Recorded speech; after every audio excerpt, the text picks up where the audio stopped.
Je vais d'abord, on tient à remercier l'Académie du climat qui nous accueille pour cette première journée dédiée à la libre évolution et les fonds Demain sur Terre pour leur soutien. Et je vais laisser maintenant nos trois intervenants se présenter. Bonjour à toutes et à tous, je suis Julie de Saint-Lantin, je suis présidente et cofondatrice d'État Sauvage, qui est une association de préservation de la biodiversité en France. Bonsoir, je suis Jean-Luc Maillard, je suis vice-président de Bretagne Vivante, qui est une des principales associations de protection de la nature en Bretagne. Bretagne historique avec les Laurents. Bonsoir, je suis Dominique Souchier, administrateur d'Animal Cross, basée association de protection animale et d'environnement, basée à Pau et de périmètre national. Nous sommes tous les trois membres de l'API. Tous les quatre. Merci. Alors pour commencer, une petite question à poser à Julie. Du coup, c'est bon peut-être de nous redéfinir ce qu'est la libre évolution et pourquoi est-ce qu'on a choisi ce thème aujourd'hui. Alors, il y a beaucoup de définitions aujourd'hui, les acteurs ne sont pas forcément d'accord, mais si on donne une définition peut-être simple, c'est celle d'un espace naturel qui va pouvoir évoluer librement avec ses propres dynamiques et surtout qui ne va pas avoir d'extraction en fait, de ces matières premières, de la vie qui est présente et pas d'activité humaine significative. Peut-être je peux continuer sur les enjeux aussi de cette...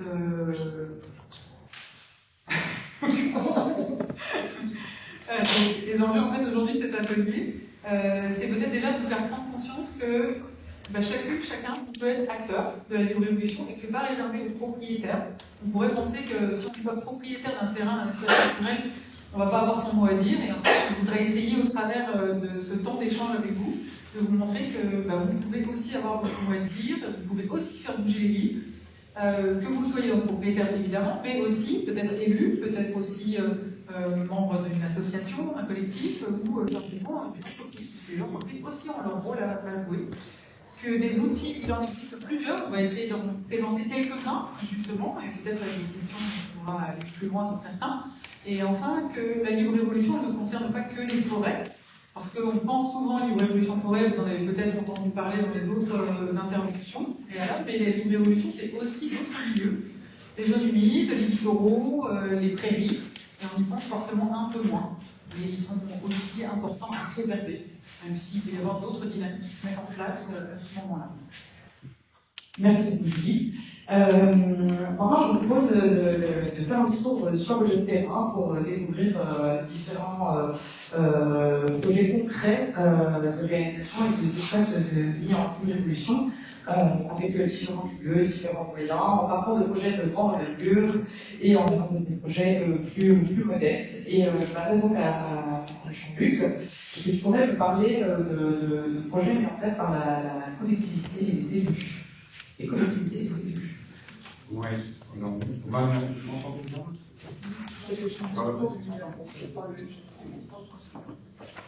Oui, on m'a demandé de vous parler d'un exemple de réalisation de libre évolution qui, en Bretagne, est totalement novateur, et qui a mis en libre évolution une forêt qui appartient au département d'Ille-et-Vilaine. C'est en cours, c'est voté, et ça se met en place avec ce niveau réglementaire, les détails peuvent se mais voilà, donc je vais vous raconter des fragments de cette histoire, mais simplement, ce qui m'intéresse, c'est de donner ce qui a un bon sens, un autre sens à Bretagne vivante, a pu être déterminant, et c'est en quoi, moi, Jean-Luc Maillard, et avec vous, Bretagne vivante, a pu être un acteur qui est venu aider une collectivité territoriale, un département. Je pense que c'est reproductif d'ailleurs. Voilà, je commence. Donc, le département qui est forêt qui se trouve 20-25 km à l'est de Lorraine, dans une zone où il y a pas mal de massifs forestiers, sachant que les forêts sont rares en Ille-et-Vilaine. Donc, on a une petite concentration de forêts avec des enjeux de biodiversité forts. Donc, le département d'Ille-et-Vilaine, dans cette zone, a l'opportunité d'acquérir 650 hectares de forêt mixte. et je précise, une vieille forêt, c'est-à-dire c'est une forêt qui a au moins 3 siècles, une belle forêt. Et le département, au départ, va gérer cette forêt comme un ENS, c'est un peu l'ENS, c'est espace naturel sensible. Donc, le département d'Ille-et-Vilaine a une politique d'espace naturel sensible, de protection des milieux sensibles et intéressants. Et donc, cette forêt est reconnue avec cet intérêt, elle est acquise, et on met en place un plan de gestion. Ce plan de gestion, dans un premier temps, il n'est pas très ambitieux en fait. Il est de donner avant déjà de l'envoi, c'est-à-dire de rentabiliser un peu la part. Deuxièmement, de donner ce lieu à la visite, de l'ouvrir à la visite au loisir. Et troisièmement seulement, la crédibilité. C'est comme ça que c'est vécu à l'époque. Donc là, on est en 2002-2003. Ce plan de gestion est mis en place, avec une gestion par l'OFF. Les naturalistes, et pas seulement ceux de la Chapelle, de Bois-de-Blanc, mais d'autres, je ne sais pas sans membres de la clé, et d'autres travaillent sur la biodiversité. C'est une forêt qui est connue pour être riche en habitats remarquables, avec une faune remarquable. Et donc, les données sont là. Et on va les accumuler, et elles sont là, c'est disponible pour ce service des espaces naturels sensibles, qui est un service de personnes très motivées, aussi, fonctionnaires, très motivées. Mais c'est une petite partie d'une collectivité qui est un département avec une assemblée de départements. Donc ce plan de gestion, toutes les forêts, il y a un plan de gestion, il va durer 12-13 ans. Et à un moment, il y a quand même une prise de conscience que quelque chose cloche un peu, que les données arrivent et qu'il y a une biodiversité exceptionnelle. Le service lui-même s'est structuré, donc les gens ont pris les serres, les fonctionnaires territoriaux, et ils ont dit, on va modifier, on va faire une légère modification du plan de gestion, et là, ils commencent à montrer la biodiversité dans les préoccupations. Et ils disent aussi quelque chose qui est quand même intéressant, c'est que déjà, on a commencé à parler de révolution, et ils disent qu'on s'exige d'avoir 100 hectares sur les 650 en libre révolution. C'est déjà une révolution, et le gestionnaire, c'est l'ONF, donc un contrat de gestion avec l'ONF, pas très content, le centre régional de la propriété forestière qui fait partie du comité de gestion, et aussi ça va donner un mauvais exemple local. Mais ça passe. Et ça passe, et donc on a une forêt, un petit espace. Et puis, au bout à nouveau d'une dizaine d'années, donc il y a 2 ans, il y a eu un nouveau plan de gestion, une réflexion, mais là, cette fois renforcée par nous-mêmes, les associations de gestion, un service qui avait un peu plus de ça. Et là, on ose franchement dire, il va falloir mettre la qualité de la forêt en recette, en et là, local, évidemment, mais le service est un peu interrogateur, et il me dit, mais ça ne passera pas. Donc on va faire une chose, on va faire une autre chose. On officialise les 120-150 hectares en évolution. Enfin, c'est un lot 2, on est là à moitié, c'est un lot 3, mais on n'aura jamais le 3. Et en fait, on va tenir compte. Et surtout, on va travailler avec certains élus du département où nous fonctionnons pour faire prendre conscience que quelque chose, il y a des enjeux politiques, des enjeux de communication, des enjeux de nouveauté, d'audace pour un département. Et on va les conforter dans ce choix, et donc ça va être assez décisif, je ne dis pas que c'est mieux pour beaucoup, mais l'envie était là, et en fait, il fallait convaincre cette assemblée politique. Et c'est là que je retrouve, à mon avis, le cœur du débat, c'est qu'il y avait toute la matière scientifique, il y avait des gens intelligents, mais après, il y a des assemblées qui ont peur des acteurs, et quand je parle des acteurs, c'est les gestionnaires de la forêt, qui sont pas durs, mais quelquefois, c'est aussi les associations de droits de l'homme qui ont peur, j'en parlais ce matin avec l'acceptation, il y a des chasseurs, donc le département dit que on peut y aller, mais attention. Donc on les a confortés, et ça s'est fait, ça s'est réalisé, et donc le projet de prévoir un jour sur la totalité, ils ont exclu, c'est normal, une 50aine d'hectares avec un étang très fréquenté par les gens du dimanche. Et donc, le reste passe effectivement en termes de réserve biologique intégrale, en libre évolution, et avec, à l'horizon, un projet qui va se réaliser d'ici, être officialisé réglementairement d'ici 1 an et demi. Donc, pour nous, en Bretagne, c'est déterminant. Quel est le rôle que jouer le citoyen là-dedans? Alors, le citoyen, je crois que c'est moi, c'est tous les adhérents des associations, c'est qu'il faut proposer un peu des élus, il faut être représenté d'une association, ou alors il faut être un élu soi-même. Je pense que au niveau individuel, c'est une collectivité, pas parce que c'est heureux d'être représenté. Ok, merci beaucoup. On vient de voir du coup un bel exemple de forêt publique.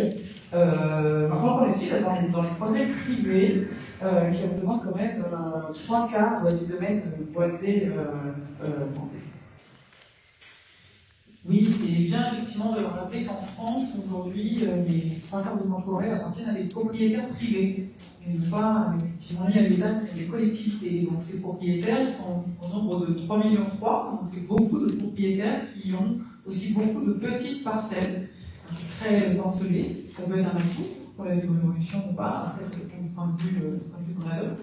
Mais remettre en contexte, c'est déjà important là-dessus. Et de se dire qu'on peut agir aussi sur ces forêts, c'est important, parce que du coup, on va pouvoir prendre différentes casquettes. Alors moi, je vais vous parler plutôt celle de l'association que je représente, avec un exemple très concret. Donc, chez l'État sauvage, nous, on a décidé, en partant d'un collectif de citoyennes et citoyens, d'agir. On n'était ni des scientifiques, ni des forestiers. On avait simplement le souhait, en fait, de faire entendre notre voix dans la gestion des forêts autour de chez nous, et de ne pas laisser le volet économique comme étant le seul argument qui a été pris en compte, mais qui est aussi d'autres éléments, donc écologiques, on pourrait dire sur la biodiversité, mais au-delà de ça, on prenne en compte tous les services écologiques, écosystémiques que nous fournissent les forêts.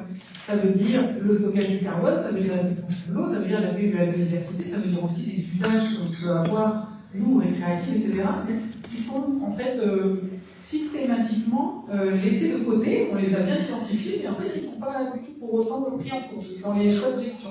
Et donc, on se retrouve avec des façons de gérer nos forêts, des sylvicultures dont on n'est pas forcément, avec lesquelles on n'est pas forcément en accord, qui sont de plus en plus intensives, alors qu'en plus, en face de nous, on voit bien qu'il y a un impact du climat et d'érosion de la biodiversité qui se fait aussi de plus en plus sentir. Donc, nous, on a voulu agir très concrètement. Et on a créé du coup une association pour faire de la sensibilisation. On pense que ça ne va pas assez vite. Donc au-delà de la sensibilisation, il faut aussi agir sur le terrain. Donc on a HC Forêt. Les petites forêts. Vous avez probablement entendu d'autres projets ici, au village des solutions dans les conférences, où on peut acquérir des espaces. Nous, on achète des petites forêts de quelques hectares à quelques dizaines d'hectares pour créer des traits d'union entre des grands réservoirs justement forestiers ou biodiversité. On veut connecter de plus grandes surfaces, et on veut aussi pouvoir redonner aux citoyennes et citoyens le pouvoir d'agir, et le pouvoir de contribuer à peut-être une autre façon de gérer, en tout cas de voir ce milieu naturel. Alors nous, on met ces forêts en libre évolution. On fait ce qu'on appelle des îlots de sénescence. Donc on les laisse évoluer complètement librement.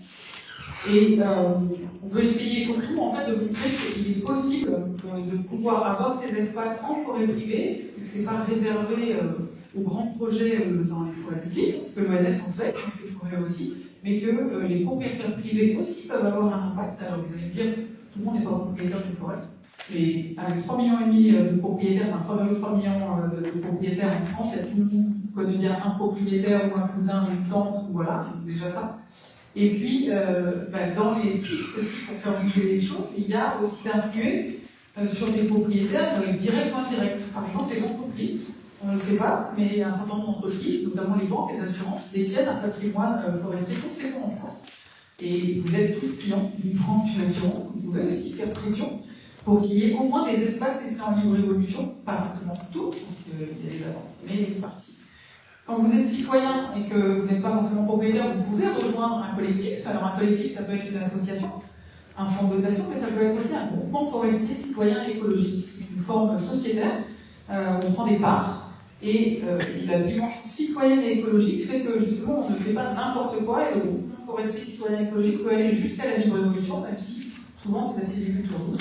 Et enfin, la base, je dirais aussi, avec tous les acteurs qui sont là, c'est peut-être simplement de soutenir les associations qui font déjà sur le terrain. Ça peut être évidemment des dons, mais ça peut être aussi de devenir bénévole.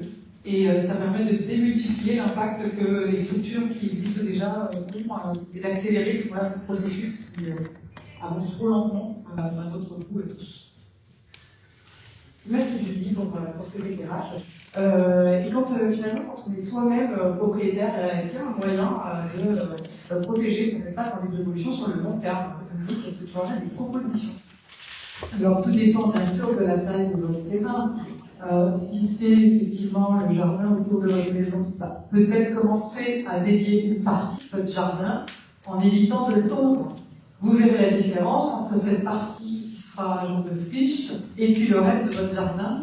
Et vous y analyserez effectivement la biodiversité qui s'y exerce, les insectes, les fourmis, donc ça c'est déjà une petite avancée. Maintenant, si vous disposez d'un espace naturel et que vous avez vraiment la volonté de le protéger à long terme, vous allez me dire, je suis déjà propriétaire, je laisse la forêt évoluer, je laisse ma friche évoluer, pourquoi vous la protéger? C'est déjà bien ce que je fais. Mais oui, mais quand vous ne serez plus là, qu'est-ce qui se passe? Donc, en cas de succession, il y aura une succession, il y aura une vente. Qu'est-ce qu'il en est de la durabilité, de la pérennité de cette protection? Et donc là, il existe un outil juridique dont je souhaite vous parler. Ça s'appelle l'obligation réelle environnementale, l'ORE. Alors je ne sais pas qui connaît déjà cet outil-là. Si vous avez bien suivi la résolution, peut-être. Bon, il y a quand même la moitié qui n'ont peut-être pas entendu parler. Donc l'ORE, un nom un peu barbare, obligation réelle environnementale, est un outil juridique récent qui a été lancé en 2016 et qui a l'intérêt de protéger un terrain, non pas les propriétaires, mais le terrain, sur une longue durée, puisqu'on peut aller jusqu'à 99 ans. Alors, quels sont... nous avons plusieurs membres de la coordination libre évolution à en avoir déjà signé, à vouloir en signer d'autres. Donc, inutile de les citer, et voilà, vous aviez, que ce soit dans les différentes situations, et au sein de la clé, on s'est entendu. On s'est entendu.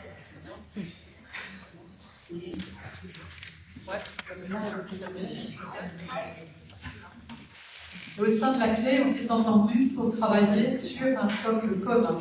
Alors, cet outil, quel est-il? En fait, il a l'avantage, quand vous êtes propriétaire d'un terrain de superficie, mais bon, à vous, il n'y a pas de superficie réglementaire minimale, c'est quand même intéressant. Vous restez propriétaire de ce terrain-là, mais vous décidez de protéger à long terme.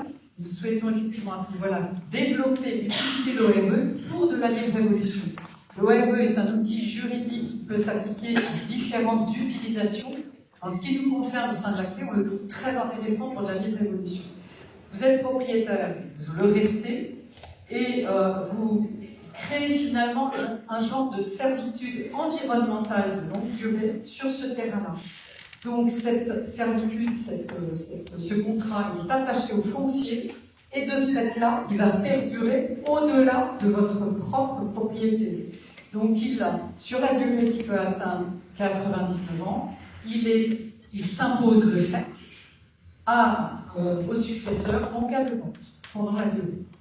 Donc, qui peut signer ce style d'ORE? Eh bien, tout propriétaire, qu'il s'agisse d'une entreprise qui a peut-être des réserves foncières pour l'avenir, pourquoi pas, une collectivité qui a un parc, une forêt communale, un parc, pourquoi ne pas en mettre 10% en ORE et être sûr de le protéger, un particulier qui se dit, sans peut-être forcément mettre toute la superficie, mais en préserver une partie qui n'est pas forcément traversée par un chemin, par exemple, qui sera plus isolé.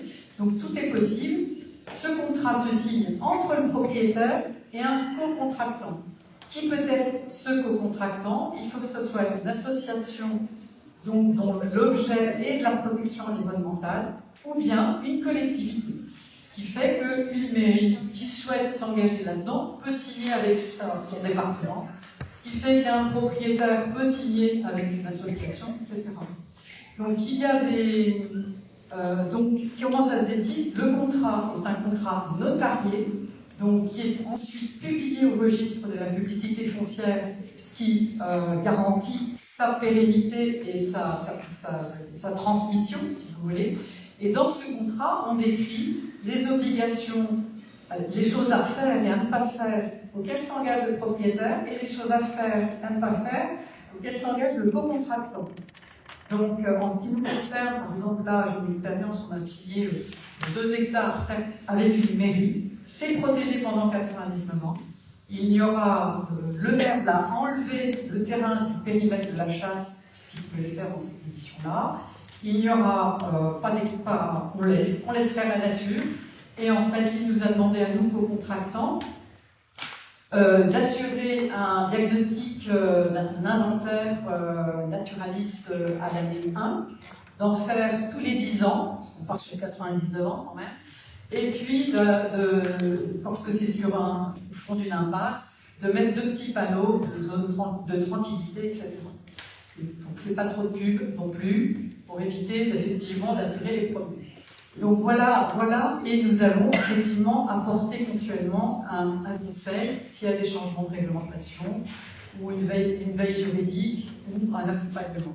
Seuls seront autorisés, c'est écrit comme ça dans le contrat, ça vous donne un exemple, 4 interventions dans l'année, qu'il s'agisse d'études scientifiques ou d'études ou de visites pédagogiques à l'attention des élèves. Ce qui est intéressant là, dans ce cas-là, c'est que le maire, il a été séduit par une prospection d'élèves de lycée, terminal, qui travaillaient sur la libre évolution et qui sont venus lui dire: mais monsieur le maire, vous vous occupez de votre patrimoine pour nous demain? Et le maire a été tellement sensible par ça. Donc les acteurs, dans ce cas-là, c'était les lycéens. Donc chapeau aux professeurs de SVT, question, et aux lycéens. Et donc à chaque fois, on les embarque. Là, on va rendre le rendu de l'étude naturaliste. Bien sûr, les lycéens seront là. Voilà. Pas d'autre chose. Et quand on n'est pas propriétaire et qu'on est un simple citoyen, qu'est-ce qu'on peut faire en faveur de la évolution? Écoutez, là, vous pouvez tous être acteurs, parce que déjà, quand on est un citoyen, on est automatiquement soit un randonneur, soit un spectateur, soit le voisin de quelqu'un qui fait de la libre évolution. Et alors là, soit on est un habitant, automatiquement un habitant d'une commune. Écoutez, je vous encourage à accepter que votre voisin il ne tonde pas sa pelouse tous les 4 matins. On sait qu'effectivement, ces mauvaises herbes vont arriver chez moi, etc. Et écoutez, commençons à accepter que le voisin évolue et fasse bien et accepte un peu plus de biodiversité sur son terrain. Deuxièmement, acceptons aussi que nos communes, nos maires, qui réalisent une fauche annuelle, acceptons cet état de fait et cette impression de fouillis sur les ronds-points, sur certains bords de voirie, etc.